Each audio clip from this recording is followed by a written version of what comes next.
Good morning students. हम लोगों ने पांडा में सीरीज़ पढ़ लिया है। सीरीज़ लास्ट टॉपिक जो डिस्कस किया था वो सीरीज़ का था। अब इस टॉपिक के बाद हमें जो डिस्कशन करना है वो हमारा डेटा फ्रेम है। सीरीज़ के जितने भी एग्जाम्पल थे वो हम लोगों ने डिस्कस कर लिए टेक्स्ट बुक के।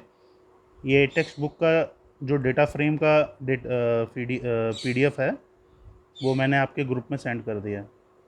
और अब जो भी डिस्कशन होगा वो इस PDF से होगा। उसके बाद जो क्वेश्चंस होंगे वो हम लोग लाइव सेशन में डिस्कस करेंगे। तो सबसे फर्स्ट चीज़ ये है कि हमें क्यों ज़रूरत पड़ गई डेटा फ्रेम की। तो data frame is another Panda structure. हम लोगों ने सीरीज़ के अंदर वैल्यूज़ और इंडेक्सेस के बारे में पढ़ा, लेकिन इसके अंदर हम लोग जो डेटा पढ़ेंगे, this is a tabular data, this is a data just like a spreadsheet, you can say 2 dimensional data, जिसके अंदर रोज़ होंगे और कॉलम्स होंगे। जैसा कि इसमें लिखा हुआ है कि 2 डायमेंशनल डेटा है और डेटा जो होगा वो स्प्रेडशीट के फॉर्मेट में होगा। ये जो अगर हमारे पास डेटा है तो इस डेटा के कुछ कॉलम्स के नाम होंगे और कुछ नाम होंगे इसके रोज़ के। तो ये सारी चीज़ें हम लोगों को पढ़नी है और ये सारी चीज़ें जो कवर होंगी वो हमारे डेटा फ्रेम स्ट्रक्चर के अंदर होंगी। मैं एक बार इसकी डेफिनेशन बता दूं। अ data frame is another Panda structure which is draw the data in 2 dimensional way. Actually 2 dimensional data is represented in form of tabular or spreadsheet format in form of rows and columns. इसमें numeric, string, floating और woollen type different types of data को हम लोग deal कर सकते हैं। ये एक 2 डायमेंशनल स्ट्रक्चर होती है जिसको हम लोग अभी आपके सामने डिस्प्ले करने वाले हैं। ये जो स्ट्रक्चर आपके सामने दिखाई दे रही है, मैं इसको हाईलाइट कर देता हूँ अभी मार्कर से। ये कॉलम जो आपको दिखाई दे रहे हैं, दिस इज़ कॉलम्स, और ये जो हैं वो आपके सामने रोज़ हैं जिनका इंडेक्स नंबर 0, 1, 2, 3, 4, 5 एन m-1, और इधर 0, 1, 2, 3, 4 n-1, यानी n into m, number of rows and number of columns. इस तरीके से 2 डायमेंशनल आर्किटेक्चर में हम वैल्यूज़ को रखते हैं। यहाँ पर कॉलम्स के नाम लिखे होंगे और यहाँ पर रोज़ होंगी। Rows is just like a indexes, जो इंडेक्सेस हम लोग पढ़ते थे सीरीज़ के अंदर, और कॉलम्स उन इंडेक्सेस के करस्पॉन्ड में जो नेम होगा जिसके रिप्रेजेंट में वो इंडेक्स वैल्यू रखेगा। आपके सामने जो बॉक्सेस दिखाई दे रहे हैं जहाँ पे मैं डॉट लगा रहा हूँ, ये सारे वैल्यूज़ होंगी इस कॉलम और उस रो के रिगार्डिंग, यानी उस इंडेक्स वैल्यू और इस कॉलम के रिगार्डिंग में जो वैल्यू आएगी वो इस बॉक्स में आएगी। तो आप देख रहे हैं जो पहला वाला बॉक्स है वो 0, 0 के सामने है, दूसरा वाला जो बॉक्स है वो 0, 1 के सामने है। इसी तरीके से हम लोगों को आगे इसके बारे में डिस्कशन करना है और इस टाइप की आर्किटेक्चर को हमें पढ़ना है। इसके बारे में हमें कुछ मेजर चीज़ें हैं जो हमें जाननी ज़रूरी हैं।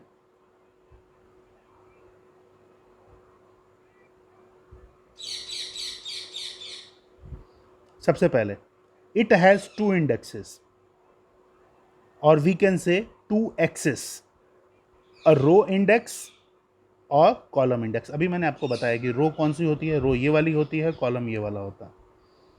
कभी कभी हम जो रो इंडेक्स है इसको हम एक्सेस 0 भी कहते हैं, और जो हमारा कॉलम इंडेक्स है उसको हम एक्सेस 1 भी कहते हैं। और अगर हम टेक्निकल लैंग्वेज में बात करें तो ये जो आर्किटेक्चर हम पढ़ रहे हैं, ये जो टर्मोलॉजी हम पढ़ रहे हैं, it is just like a spreadsheet, Excel sheet, where each value is identifiable with the combination of row index and column index.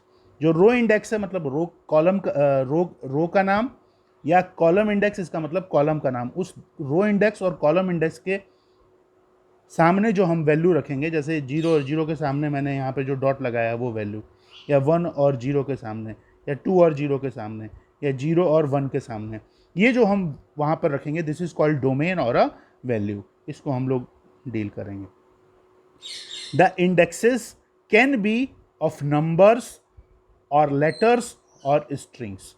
Once again I repeat, जो इंडेक्सेस होंगे, इंडेक्सेस का मतलब ये हुआ कि ये वाली वैल्यूज़ 0 1 2 3 4 या ये वाली वैल्यूज़, ये रो या कॉलम में जो हम लोग लिख रहे हैं वो एक वैल्यू भी हो सकती है, वो ग्रुप ऑफ लेटर्स भी हो सकते हैं, कैरेक्टर्स भी हो सकते हैं, नंबर्स भी हो सकते हैं, या स्ट्रिंग भी हो सकती है। आपके क्वेश्चन के सामने जो लिखा हुआ है उसके अंदर ये 0 1 2 3 4 नंबर्स, यहाँ ऊपर की तरफ हम ग्रुप ऑफ कैरेक्टर्स या स्ट्रिंग यूज़ कर रहे हैं, जिसमें 0 के करस्पॉन्डिंग जो है वो पहला वाले कॉलम में स्टैटिक है, फिर दूसरे में n है, फिर तीसरे में मीन है, स्टैंडर्ड डेविएशन है, मिनिमम है और मैक्सिमम है। यानी रो और कॉलम के फॉर्मेट में हमने डेटा को डिवाइड कर दिया है। ठीक है, नेक्स्ट।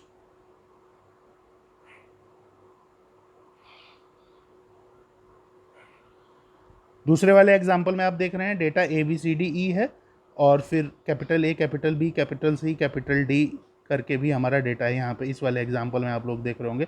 और इसके सामने जो पूरी की पूरी वैल्यूज़ हैं वो 0.0 करके। नेक्स्ट एग्जाम्पल,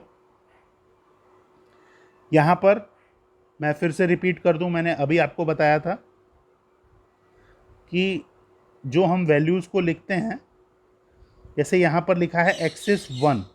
एक्सेस 1 का मतलब मैंने अभी थोड़ी देर पहले आपको यहाँ पे बताया था, दिस इंडिकेट्स कॉलम। एक्सेस 0 का मतलब मैंने बताया था रो। तो ये हो गया एक्सेस 1, जहाँ पे मेल, फीमेल, पर्सन, रूरल और अर्बन आपको दिखाई दे रहा है। और इसके बाद ये वाली जो इंडेक्सेस है वो 0 है। इसका मतलब है कि यहाँ पर जो इंडेक्सेस लिखे जाएंगे वो रो की वैल्यूज़ हैं। ये सारी रो की वैल्यू है और ये सारी हमारी कॉलम्स की वैल्यू हैं, और उनके रिगार्ड्स में हम लोगों ने डिफरेंट वैल्यूज़ रखी हैं। ये NaN वैल्यू, NaN का मतलब होता है एम्प्टी वैल्यू, मिसिंग वैल्यू, जो टेम्पोरली हमारे पास अवेलेबल नहीं है। ये हम लोग ऑलरेडी डिस्कस कर चुके हैं। Next, creating and displaying a data frame. एक डेटा फ्रेम को हम लोग कैसे क्रिएट करते हैं और डिस्प्ले करते हैं, बिल्कुल वैसे ही जैसे हम लोगों ने अभी पहले पढ़ा था सीरीज़ के बारे में, बिल्कुल वैसे ही है। सबसे पहले आपको लिखना पड़ेगा import pandas एज PD, फिर import numpy एज NP, और जो भी ऑब्जेक्ट का नाम होगा वो लिखेंगे is equal to panda dot data frame. वहाँ लिखते थे पांडा डॉट सीरीज़, यहाँ लिखेंगे पांडा डॉट डेटा फ्रेम, और ब्रैकेट के अंदर देखिए, ध्यान से देखिए, a 2D data structure, comma, columns या इंडेक्स सीक्वेंस। अभी हम लोग देखते हैं कि कोई एग्जांपल हम लोग जब पढ़ेंगे तो ये वाला जो इसने सिंटेक्स दिया है वो हमें अच्छे से समझ में आएगा। जैसे अभी कोई एक एग्जांपल हम लोग पढ़ लेते हैं। ये एग्जांपल हमारे सामने,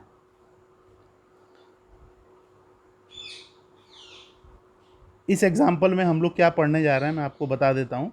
आपने डिक्शनरीज के बारे में पढ़ रखा है, डिक्शनरी। तो 2D डिक्शनरी से हम एक डेटा फ्रेम क्रिएट करने जा रहे हैं। Creating a data frame from a 2D dictionary having values as list और ND एरे, नंपाई एरे। वो जो 2D डिक्शनरी होगी उसमें जो वैल्यूज होंगी वो लिस्ट के फॉर्मेट में होंगी या NPy एरे के फॉर्मेट में होंगी। एग्जाम्पल आपके सामने है,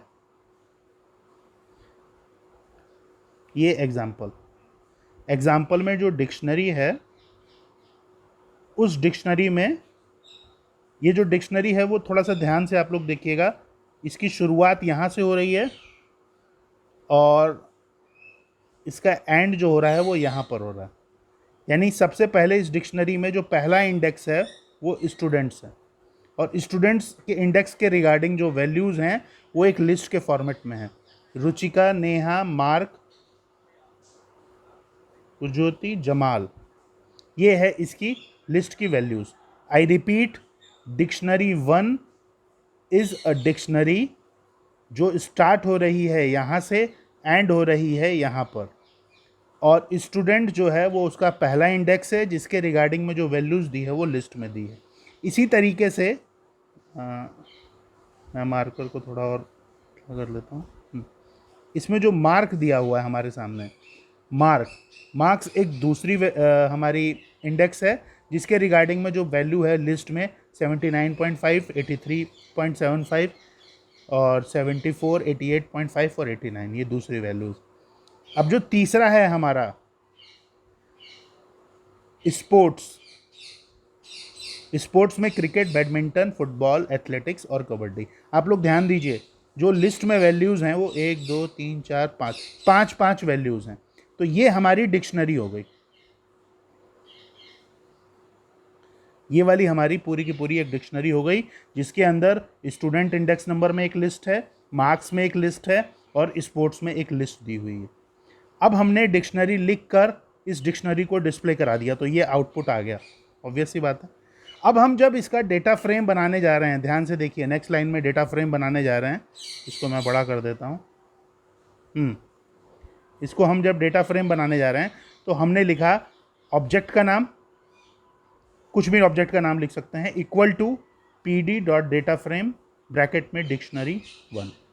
डिक्शनरी 1 ये था। तो इसमें जो हमारा मार्क्स, स्पोर्ट और स्टूडेंट है वो हमारा कॉलम का नाम बन गया। I repeat, marks. अब आप एक बात ध्यान दीजिएगा, यहाँ पे स्टूडेंट पहले था, मार्क था और स्पोर्ट्स था, लेकिन जब हम लोगों ने डिक्शनरी को डिस्प्ले कराया तो मार्क्स पहले आ गया, स्पोर्ट बाद में आया, स्टूडेंट आया। ऐसा इसलिए होता है क्योंकि जब आप डिक्शनरी को डिस्प्ले करते हैं तो वो उसको एक ऑर्डर में करता है, अल्फ़ाबेटिकल ऑर्डर में करता है। आप देखिए एम आया, फिर एस में एस पी है, इसलिए एस पी स्पोर्ट्स पहले आया, फिर एस टी। तो इसमें अल्फ़ाबेटिकल ऑर्डर में इंडेक्स वाइज उसको अरेंज कर देता है। इसी तरीके से जब आप डिक्शनरी को डिस्प्ले करेंगे तो पहले मार्क्स आएगा कॉलम्स में, फिर स्पोर्ट आएगा, मार्क्स आएगा, स्पोर्ट आएगा और स्टूडेंट आएगा। अब मार्क्स में जो हमारी वैल्यू थी वो पूरा का पूरा डिस्प्ले हो गई, स्पोर्ट्स में जो वैल्यू थी वो डिस्प्ले हो गई, स्टूडेंट में जो वैल्यू थी वो डिस्प्ले हो गई। लेकिन हमने डेटा फ्रेम में आपको बताया, जैसे आप सीरीज़ में लिखते थे उसमें आपकी एक वैल्यू भी होती थी, लेकिन उसके साथ उसका इंडेक्स नंबर भी होता था, लेकिन वो 1 डायमेंशनल था। ये 2 डायमेंशनल है, इसीलिए यहाँ पर हम लोगों ने 3 कॉलम्स की वैल्यू लिखी है, मार्क्स की, स्पोर्ट्स की और स्टूडेंट की। लेकिन इसका जो इंडेक्स नंबर होगा, जैसे सीरीज़ में बाय डिफ़ॉल्ट इंडेक्स नंबर 0 से शुरू होता था और आगे मूव करता था, उसी तरीके से 0, 1, 2, 3, 4 इसका इंडेक्स नंबर होगा। आई रिपीट, डिक्शनरी में जो इंडेक्सेस होंगे वो कॉलम्स बन गए, उन इंडेक्सेस के रिगार्डिंग में जो हमारी लिस्ट पड़ी हुई थी वो उसकी वैल्यूज़ के रूप में आ गई। और चूंकि यहाँ पर इंडेक्स नहीं मेंशन किया गया है डिक्शनरी में जैसे आप सीरीज़ में करते थे, तो यहाँ पर हमारा ये सीरीज़ क्रिएट हो गया 0, 1, 2, 3, 4 करके। तो this is a simple example of data frame. Next, यही वाला डेटा फ्रेम का हम एग्जांपल ले रहे हैं, बिल्कुल वही एग्जांपल है, लेकिन अब ध्यान से देखिए आप लोग, ये बहुत इंपॉर्टेंट है। इसमें हम लोगों ने वही डिक्शनरी ली है, तो उसमें हमारे उसी डिक्शनरी में मार्क्स, स्पोर्ट और स्टूडेंट तीनों आ गया, लेकिन यहाँ पर हमने इंडेक्स मेंशन कर दिया है, जो पहले हमारा इंडेक्स, अब यहाँ पर वही इंडेक्स आ गया और बाकी सारे आइटम्स वही मेंशन हो गए। जैसे हम लोग सीरीज़ में करते थे, अगर हम इंडेक्स मेंशन करते थे तो वही इंडेक्स आता था, अदरवाइज दूसरा आता था। तो ठीक है, इस क्लास के लिए इतना काफ़ी है। जो चीज़ें बताई गई हैं उनको ध्यान से देखिए, PDF आपको ऑलरेडी सेंड कर दिया गया। अगर कोई भी क्वेरी होती है तो उसको आप लोग व्हाट्सएप ग्रुप पे भेजेंगे। Okay, thank you.